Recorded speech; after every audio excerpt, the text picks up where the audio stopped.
Don't come for Christmas, my mother said. But she didn't see what came next. My advice? Don't come home for Christmas, my mother said, her tone as breezy as ever. We'll just pretend you're busy. It'll be easier that way. I stood motionless in my apartment kitchen in downtown Denver, still holding a small tin of peppermint bark I'd spent the night before carefully layering with wax paper. The ribbons were already tied, tags signed, gifts stacked by the door. My flight was booked, my suitcase was zipped. But her words hit like frost on glass, silent, cold, and splintering. She didn't sound upset. She didn't even sound conflicted. Just detached. Like she was offering a weather update or reminding me to grab milk. Like crossing me off the invite list was no more difficult than untangling a string of lights. Swallowed. Did I do something wrong? Oh no, honey, she said too quickly, too brightly. It's not you. It's just... You know how things are. With Evan bringing his girlfriend and Aunt Myra getting anxious and you being, well, you know. I didn't know. Not really. Me being what? A pause. Then, softly, it's just complicated. That phrase. Her go-to excuse for every exclusion, every avoidance. A velvet rope of dismissal. Okay, I said quietly. No protest, no pleading. Placed the tin down on the counter and turned to look out the window. Snow had just started falling, soft flakes gathering on rooftops, covering the sidewalks in silence. The world looked untouched, almost kind. That's when I realized this wasn't heartbreak, it was revelation. Not being invited wasn't the tragedy. The tragedy was how long I'd spent trying to fit into a version of family that only welcomed pieces of me. My name is Naomi Chan. I'm 34 years old and I'm a software analyst in Denver, Colorado. I've spent years being the reliable one, the one who sent thank you notes, who never rocked the boat, who showed up. But that morning, with a forgotten tin of candy and a freshly broken illusion, something shifted. If they could let me go so easily, maybe they never truly helped me to begin with. Growing up, I was always the miracle. That's what my mother used to say when we visited neighbors or chatted with her book club friends in Boulder. Our little blessing, she'd beam, one arm around my shoulders like a trophy on display. I was adopted at birth, brought into their home after years of failed IVF. A second chance, a gift they never expected. And for a while I believed it. Then Mason was born, 2 years younger, their biological child. The one with my dad's dimples and my mom's musical laugh, the one whose childhood was preserved in framed collages and scrapbooks, while mine was tucked into envelopes at the back of a filing cabinet. After Mason, I wasn't the miracle. I was just Naomi. Dependable, quiet Naomi. The babysitter, the helper, the extra. I never made waves. I wore hand-me-downs gratefully. I clapped the loudest at Mason's band recitals and wrote thank you notes for every gift, even when it was clearly a re-gift. I paid my way through school in Denver, 2 part-time jobs, no loans, no calls home for help. Every holiday, I still returned with gingerbread cookies and carefully wrapped presents, hoping for a flicker of recognition, of belonging. I even sent money. After my dad passed, I started quietly transferring part of my annual bonus to help my mom cover the property taxes. I never told her, never asked for thanks. It was just what family does, right? Except somehow, I never felt like I belonged. The only person who ever made me feel truly seen was my grandmother, June Tran, my mom's mother. No pretense, no performance. She noticed how I always brought books to family cookouts. She wrote letters, even though I lived just across town. She called me her still water. Steady, thoughtful, deep. When I graduated, she took off her vintage jade bracelet, pressed it into my hand, and said, "You were never a second choice. You were the right one all along." In her house, I was loved. In my mother's, everything had to look perfect. Mason's girlfriend needed to match the aesthetic. Uncle Rick's new partner had to be dazzled. I was the misfit in the glossy family portrait. Single, adopted, reserved. So when Mom said not to come this year, I didn't argue. Because deep down, I'd always known. I was only family when it fit the picture. And that kind of love wasn't really love at all. After I hung up that day, I didn't cry, I didn't scream, smash an ornament, or call anyone to vent. I just stood there, in the quiet glow of my apartment's Christmas lights, letting the silence drape over me like fresh snow. It wasn't loneliness I felt. It was something far more profound. It was recognition. I'd spent 34 years trying to be small enough to fit, grateful enough to stay, quiet enough not to rattle anyone's sense of comfort. And now, finally, they had spoken aloud what they'd only implied for decades. I was never truly one of them. Not really. Not fully. And they didn't want to keep pretending. So I stopped pretending too. I walked to my desk, opened my laptop, and logged into my bank account. The scheduled transfer from Mom's tax fund, canceled. The grocery delivery I'd set up to arrive on Christmas morning, deleted. The custom engraved notebook for Mason, his initials pressed into vegan leather, returned. Not out of spite, out of clarity. I was done sending love into a vacuum, done hoping it might echo back, done wiring bits of myself into a space that only took, never gave. No dramatic social media post, no cryptic quotes, no warning shots fired into the family group chat. I just stopped. Quietly, cleanly, deliberately. For the first time in my adult life, I let the silence stay. And I didn't fill it. I didn't decorate a tree. I didn't bake snickerdoodles or press play on Love Actually. Instead, I cleaned the kitchen drawers. I color-coded my bookshelf. I wandered the snow-lined paths of Sloan's Lake Park and watched children build lopsided snowmen. And to my own surprise, I didn't feel left out. I felt free. Yes, the disinvitation hurt, but choosing not to return, that was power. That was what they never counted on. They expected shame, or pleading, or guilt. But what they gave me, intentionally or not, was space. And in that space, I found peace. Not the kind found at a full table or under a glittering tree, but the kind found on your own couch, wrapped in a hand-knit blanket, peppermint tea warming your hands. The kind that whispers, you don't have to audition anymore. Because the role they gave me, the afterthought, I just let it go. If you've ever been the quiet one in the background, waiting to be seen, stick with me. Naomi's story isn't over. Subscribe to the channel so you don't miss what happens when she finally stops waiting and starts choosing herself. The version of me who never made waves? She didn't live here anymore. It was the morning of December 29th, and I was curled up on my sofa in flannel socks, sipping spiced tea, as snowflakes traced lazy spirals outside the window. The holidays had passed. For once, I wasn't unraveling after some family fallout. I wasn't bracing for the next emotional blow. I was still, steady. Then my phone buzzed, an unknown number with a Denver area code. I hesitated, then answered. Miss Chan, a calm professional voice asked. Yes, this is Naomi. My name is Thomas Callahan. I'm an attorney representing the estate of Miss June Tran, your grandmother. I sat up instantly, heart tightening. I hope this isn't a bad time, he said. I attempted to contact your mother first, but couldn't reach her. I'd like to schedule a meeting with you. There's a matter in Mrs. Tran's will that concerns you directly. I blinked. I thought everything was handled weeks ago. There was an addendum, he explained. It was sealed per her wishes to be opened after the holidays. It names you as the primary beneficiary. My breath caught. This afternoon? I asked. Yes, he said. 2 o'clock, if that works for you. By 1:58, I was sitting in a quiet office in Cherry Creek. Mahogany walls, a ticking grandfather clock.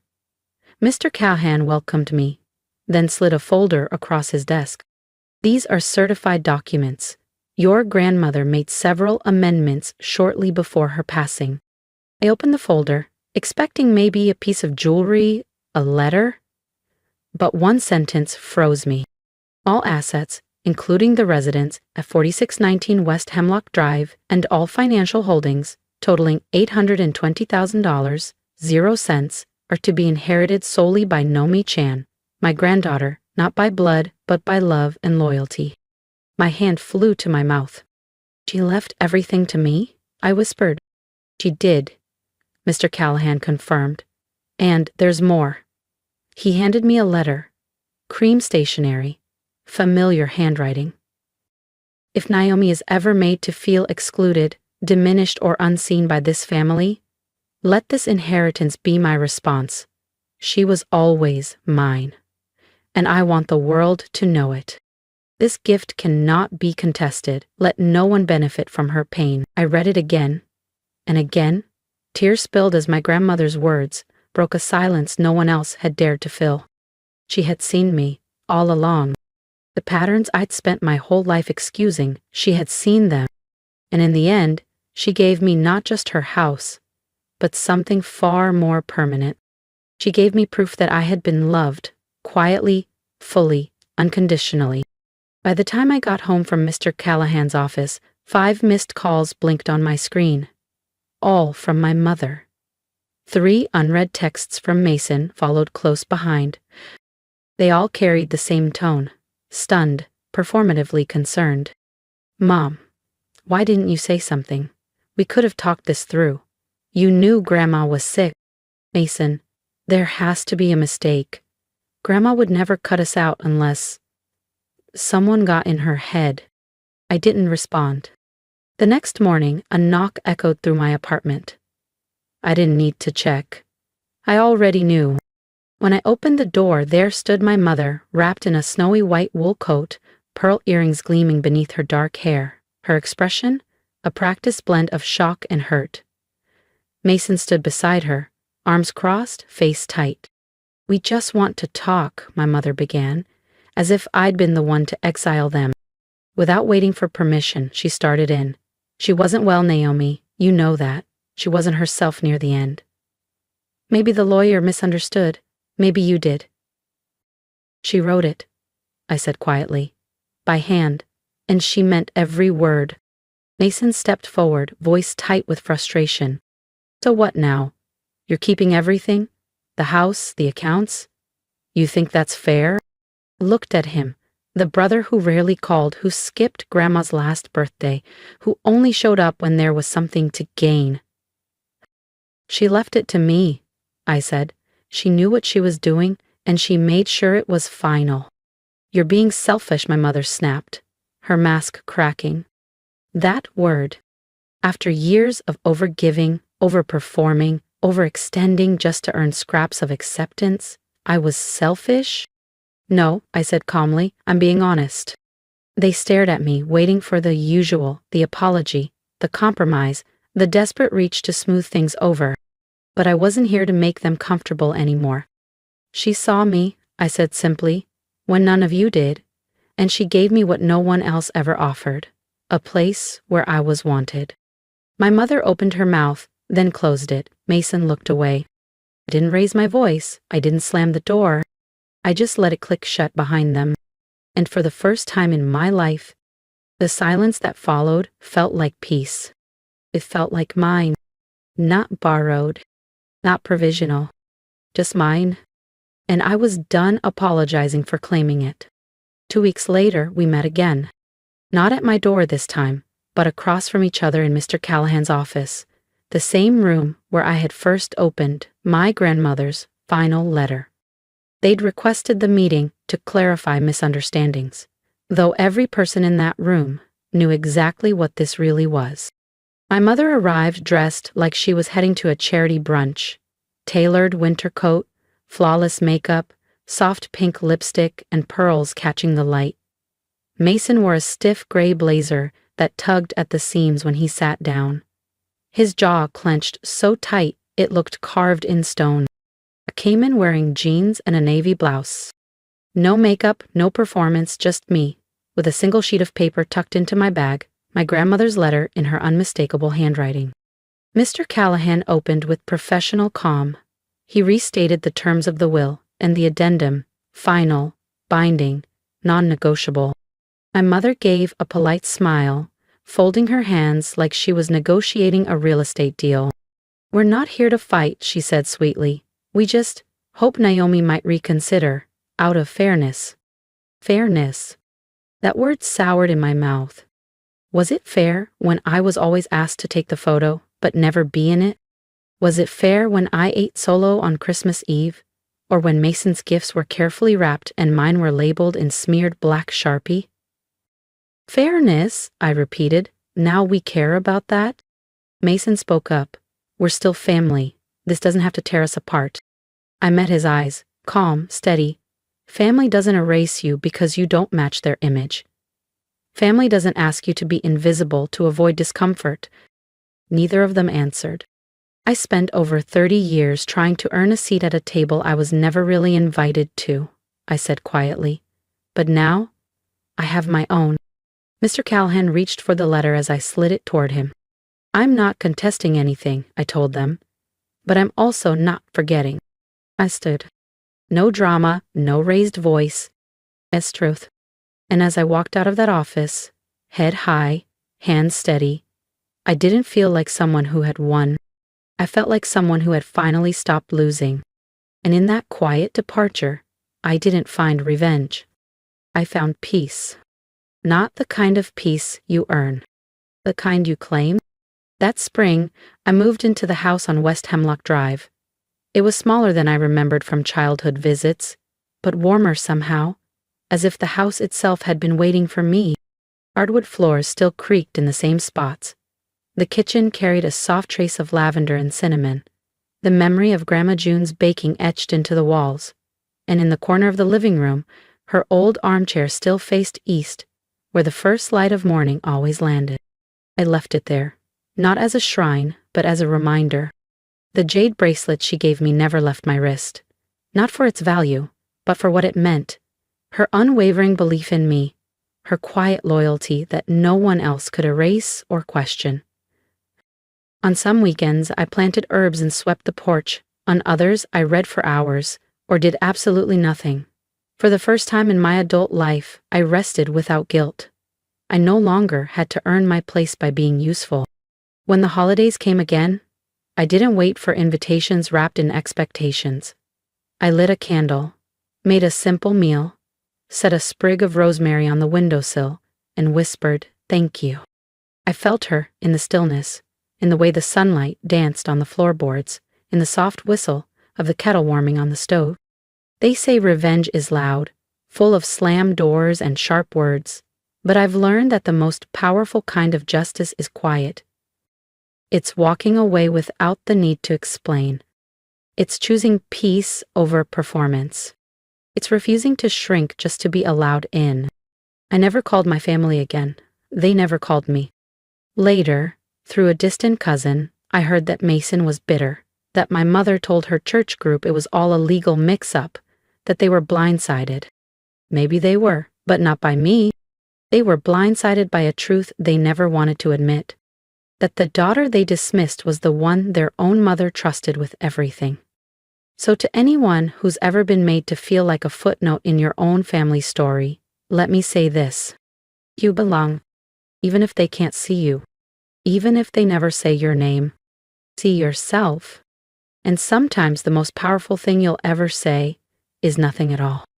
If this story stirred something in you, leave a comment below. Share it with someone who needs to know they're not alone. And don't forget to like and subscribe, because your voice, no matter how quiet, carries power. The Lockwood family conference room hadn't changed since the late 90s. Same